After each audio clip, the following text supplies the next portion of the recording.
Hello, my friends, and welcome back. Thank you very much for being with me again today.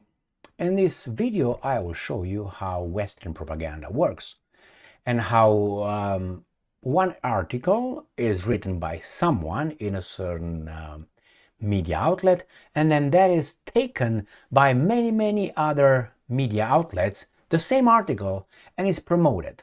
Therefore, the same issue, without even debating if that's true or not, is promoted all over the world by these media outlets that own other little media outlets in the territory, in the field.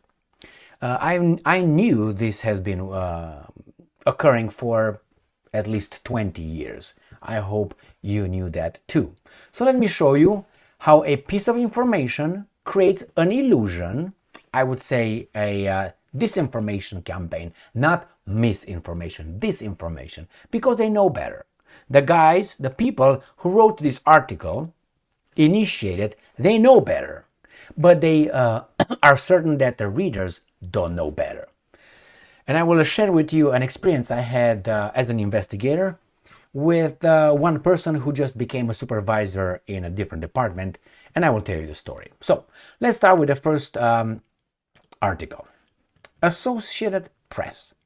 Russians had to pause in a vote set to extend Putin's rule. His foes are in jail, in exile, or dead. His foes, all of them. Not some, all of them. His foes. That's a group, right there. That's a some. Now, Putin's rule, my question is are these elections? Are they stolen? Are you a denier? And if you think there will be stolen or not right, what evidence do you have? If you have only that evidence, hey, Emil, you know, then, hey, you know what? I know you stole from the bank. And when you're going to say, where is your evidence? I will say, come on, Gigi, you know. Oh, that's not going to be accepted? But why would it be accepted here? Come on, Emil, you know. All right, so that's one article. Let's move to the second article. First article.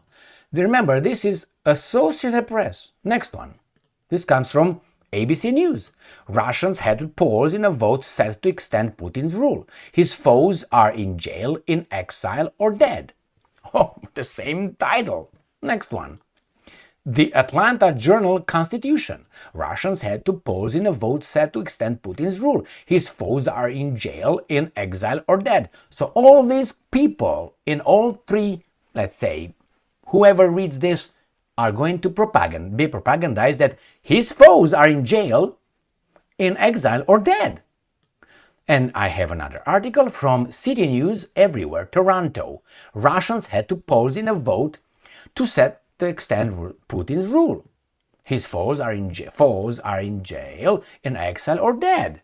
So I gave you 4. I can go on and on and on. Now my question is, for my Americans who might say, yeah, that's right, Putin's foes are all in jail, in exile, or dead. Do you know any candidates Putin is running against? I'm pretty sure your answer will be no. Most likely. If you think you know, who are they? Do you know? I'm almost certain you don't know it. Most of us don't know it. I include myself because I fucking don't know their names. Now, do you know what parties do they represent? No. Do you know how many they are? No. Are they his friends? Are they just playing, ball for Putin? Are they his foes? If they're his foes, these guys told us that they are in jail, in exile, or dead. Now let me show you an article coming from the Russians. They give us the names. These guys don't give us the names. These guys give us the names, the Russians. Here it is. Russia Today, 14th of March 2024. Polls open in Russian presidential election. Voting is set to run for 3 days, with the country's citizens choosing from among 4 candidates. God damn it. Really? And we have 4 losers. Who I think they're all dead. One is dead, the other one in jail, and the other one is what? What was the other one? In exile, right? Right. So exactly each for each category. Polling stations in Russia Far East have opened. Okay, so let's see who these guys are. We have them here. We have them right here.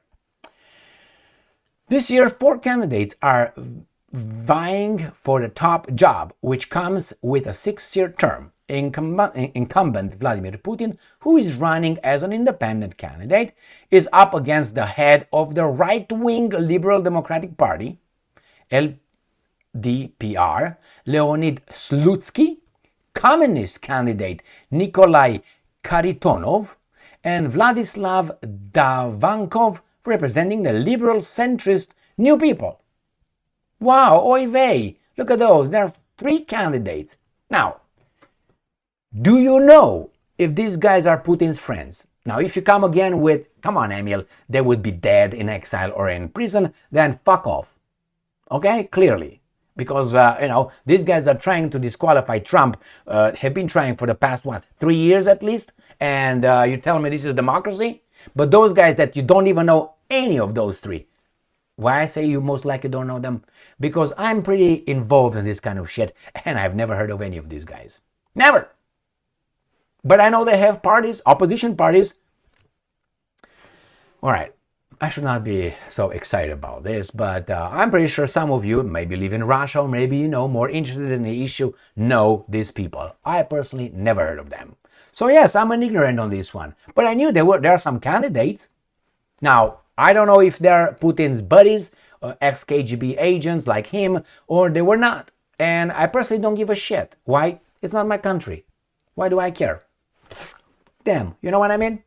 But hey, somehow I'm supposed to stick my superior nose in other countries' business, but those guys should not even dare to think looking in my country at all. That's called election interference. Okay, and I can deny their election outcomes as much as I want, and I should be put a badge of honor here as being a fighter for truth, democracy, freedom, and blah blah blah, like in the Iraq invasion. But they should not even dare. Why? Because by definition we're better, aren't we? After all, we have only 2 parties.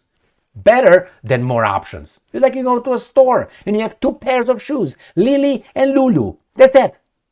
But others have like 20. But hey, 20 is worse than 2 options. What the f is this?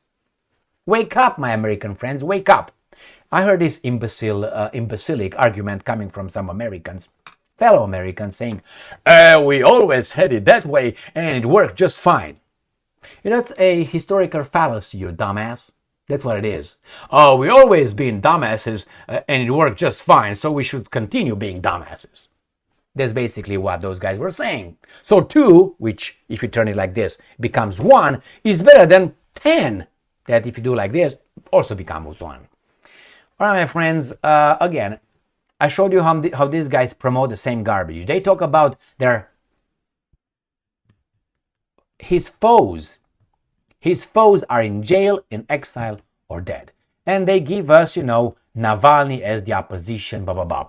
Well, about 20-some% in the mayorship elections in 2012 or something? That's the opposition leader. And have you watched my video that I made about an hour and a half ago regarding his chief of staff and his spokeswoman? Who are they? Go ahead and check them out. I always knew they're behind him, but hey, it's just a coincidence.